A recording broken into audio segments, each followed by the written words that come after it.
Hello dear students, education with Poonam ma'am channel में आपका स्वागत है।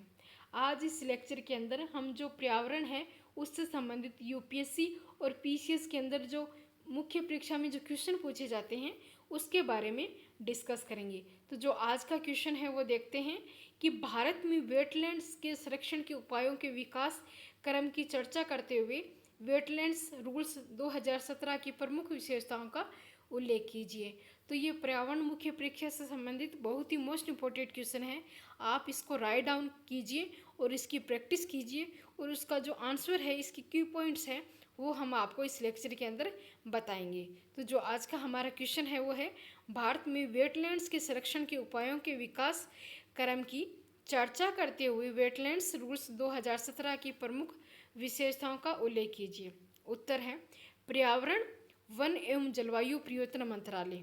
भारत सरकार ने आर्द्र भूमियों में विभिन्न गतिविधियों को प्रतिबंधित करने के लिए नए आर्द्र भूमि संरक्षण और प्रबंधन नियम 2017 को अधिसूचित किया है, जो 2010 में अधिसूचित पूर्व के नियमों का स्थान लेंगे।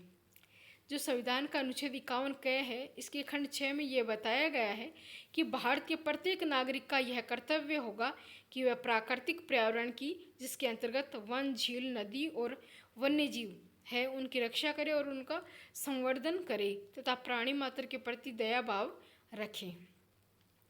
भारत आर्द्र भूमि संबंधी रामसर अभिसमय का हस्ताक्षर करता है तथा अपने अधिकारों क्षेत्रों के भीतर सभी आर्द्र भूमियों के संरक्षण और बुद्धिमत्ता पूर्ण उपयोग के लिए प्रतिबद्ध है।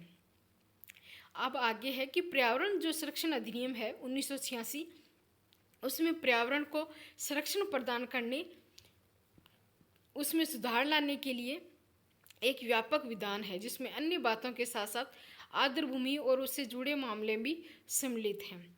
राष्ट्रीय पर्यावरण नीति 2016 में आर्द्र भूमि द्वारा उपलब्ध पारिस्थितिकी सेवा को मान्यता दी गई। उपलब्ध पारिस्थितिकी सेवा को मान्यता दी गई और सभी आर्द्र भूमियों के लिए एक विनियामक तंत्र स्थापित करने की आवश्यकता पर बल दिया गया। केंद्र सरकार ने देश में आर्द्र भूमियों के प्रभावी संरक्षण और प्रबंधन के लिए आर्द्र भूमियों संरक्षण और प्रबंधन नियम 2010 को अधिक्रांत करना आवश्यक समझा था।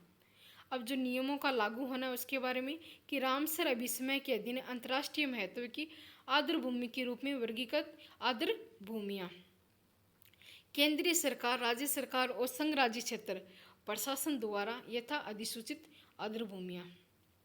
परंतु जो ये नियम है ये समय समय पर यथा समय संशोधित किए गए हैं।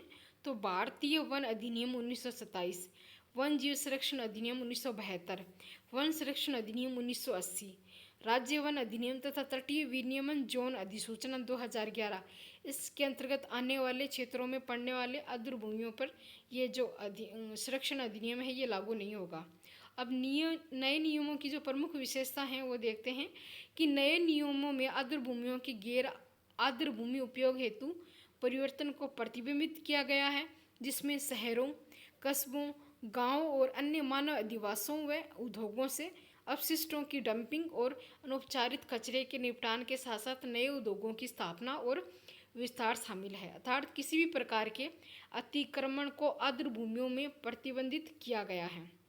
कुछ अपवादों के साथ साथ स्थायी प्रकृति का कोई निर्माण इन क्षेत्रों में नहीं किया जा सकता। अवैध शिकार को पूर्णतः प्रतिबंधित है वो किया गया है। तो डियर स्टूडेंट्स, ये था हमारा आज का लेक्चर।